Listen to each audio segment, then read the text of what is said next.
May I come in? Yes, come in.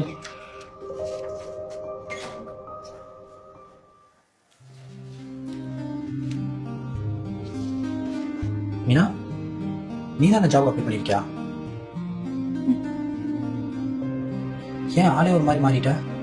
என்னை எதுவும் கேட்காத கார்த்தி. எனக்கு இந்த வேலை ரொம்ப முக்கியம். நானும் என் குழந்தையும் ஒரு வேலை சாப்பிட்றதுக்கே ரொம்ப கஷ்டப்படுறோம். உன் புருஷன் என்ன பண்றான்? அவரு என்னை விட்டுட்டு வேற பொண்ணு கூட அப்படி போயிட்டாரு.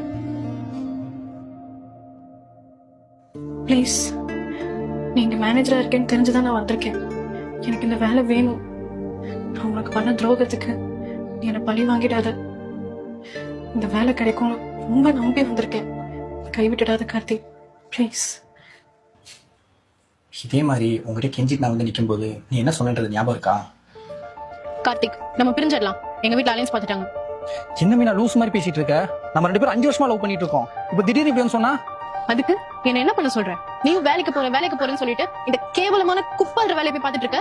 ஏய், எல்லாம் நான் படித்த படிப்புக்கு வேலை கிடைக்கிற வரைக்கும் தான். உங்களுக்கு தான் என் குடும்ப கஷ்டத்தை பத்தி நல்லாவே தெரியும்ல. அதுக்குன்னு தெருவா குப்பாடுற வேலை தான் பாப்பியா? ஏன் பேருக்கு பின்னாடி சொல்லிக்கிற மாதிரி கௌரவமான வேலை எல்லாம் பார்க்க மாட்டீங்களோ?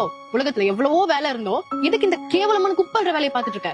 இங்க பாரு, என்னை பொறுத்த வரைக்கும் எந்த வேலையும் தப்பான வேலை கிடையாது. நம்ம செய்யற வேலைக்கு உண்மையா இருக்குமா, நம்ம செஞ்ச வேலையை யாரும் குறை சொல்லாத அளவுக்கு நம்ம செய்யணும், அவ்வளவுதான். புரியுதா? லூசு மாதிரி பேசிட்டு இருக்காத.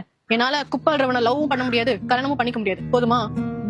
ஏய் மீனா மீனா மீனா, இங்க பாரு, நமக்குள்ள என்ன பிரச்சனை வந்தாலும் அதை பேசி தீர்த்து போல. அதே மாதிரி இந்த பிரச்சனையும் பேசி தீர்த்துதான். அதெல்லாம் ஒண்ணும் வேணாம். நான் ஒரு முடிவெடுத்து தான் வந்திருக்கேன். ஏய் சரி, நான் இந்த வேலை செய்ய மாட்டேன். நான் வேற ஏதாச்சும் வேலைக்கு போய்க்கிறேன். போதுமா? நீ அமைதியா இருக்கிறத பார்த்தா நான் குப்பல்றது உனக்கு பிரச்சனையா இருக்கிற மாதிரி எனக்கு தெரியல. எனக்கு ஏதோ வேற ஏதோ விஷயம் தான் இருக்கு. மரியாதையை உண்மையை சொல்லி. ஆமாண்டா, அந்த பையன் நல்லா படிச்சிருக்கான், நல்லா பணக்காரனா இருக்கான். ஐடில மாசம் 50,000 ரூபாய் சம்பாதிக்கிறான். இப்படி ஒரு மாப்பிள்ள வந்தா யாரும் கல்யாணம் பண்ணிக்க மாட்டாங்கன்னு சொல்லுவாங்க.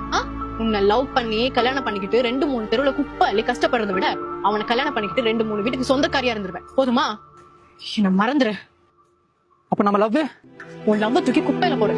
இனிமே லைஃப்ல வந்துடாத. போடி போ, அப்படியே போயிரு. என் மூஞ்ச முடிச்சிடாத. வாழ்க்கைன்றது ஒரு வட்டம். காசு இன்னைக்கு வரும், நாளைக்கு போகும். ஆனா நம்ம வாழ்க்கையில இருந்து சில மனுஷங்க போயிட்டாங்கன்னா திரும்ப வரவே மாட்டாங்க. புரியுதா?